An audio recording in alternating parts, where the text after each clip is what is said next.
এই ছোট করার জন্য ফেসবুকে স্ট্যাটাস দেয় এবং হুমকি দেয় এবং আমাদের কাছে চাঁদা চায়, আমরা লজ্জায় বলি না। আমি প্রবাসী 29 বছর ধরে ইটালি থাকি। আমরা ইটালি 29 বছর থাকার পরে কারোর সম্পদ দখল করার মতো মন মানসিকতা আমাদের থাকে না, কোনো বিদেশিরই না, আমার কেন কোনো বিদেশিরই না। এই জন্য আমরা জমি কিনছি আলী আকবর খালাসির থেকে। আলী আকবর খালাসি কিনছে সোহাব আলী ব্যাপারীর থেকে। সোহাব আলী ব্যাপারীর 40% জমি আলী আকবর খালাসি কিনছে, তার থেকে আমরা জমি কিনছি। কেনার পরে মিউটেশন, অনলাইন খাজনা সবকিছু দেওয়া আমাদের কমপ্লিট। আমরা জমি মাপতে গেছি, মাপতে যাওয়ার পরে সোহাব আলী ব্যাপারীর নাতি নুরুজ্জামান ও আমাদেরকে বাধা দিছে, জমিন মাপতে পারবেন না, এই জমিন আমাদের। হ্যাঁ, এখন ব্যাপার হইলো সোহাব আলী বিহারি আমাদের ইয়ার কাছে আলী আকবর খালেসের কাছে বিক্রি করছে, আমরাও সেই জমিন কিনছি।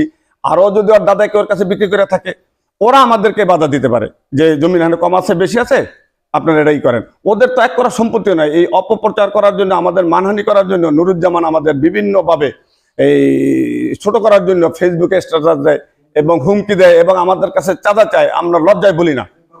আমি প্রবাসী 29 বছর ধরে ইটালি থাকি।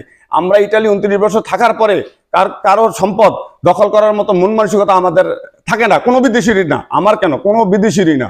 এই জন্য আমাদের 4 ভাইয়ের নামে মিথ্যা অপবাদ দিয়ে বিভিন্ন সময় বিভিন্ন ফেসবুক আইডির থেকে আমাদেরকে হেয়পূর্ণ করার চেষ্টা করে। রাতে আমি যে আমার মেন বাড়ি হচ্ছে ক্ষীরপাড়া, এখন টাকা দিই না দেখে এখন বিভিন্নভাবে হেয়পূর্ণ করার জন্য ফেসবুকে বিভিন্ন কিছু লেখা আমাদের মানহানি করার চেষ্টা করতেছে। এই জন্য প্রশাসনের প্রতি আমার সহানুভূতি এবং আমাদের এই ব্যাপারটা যে দেখে, যেটা নেয় ওইভাবে যেটা আমাদের করে, আর আমাদের যে সাহায্য করে, নিরাপত্তা চাই প্রশাসনের কাছে। ব্যাপারটা হচ্ছে আমাদের জমি মাপার জন্য আমরা আসছি না। এটা আমরা জমি কেনার পরে একাধিকবার মূল মালিকানাগণকে আমরা ডাকছি যে আমাদের জমিটা আপনারা বুঝিয়ে দেন, এবং যারা যারা কিনছে কাগজপত্র নিয়ে আমরা এক জায়গায় বসি, তারা কোনো মতেই বসতে চায় না। যে অনেকবার বলা হয়েছে এবং আশেপাশের লোকজনেরও বলা হয়েছে যে আমরা প্রবাসে থাকি, আমাদের জমিটা আপনারা বুঝিয়ে দেন, তারা কোনো মতেই কাগজপত্র নিয়ে বসে না।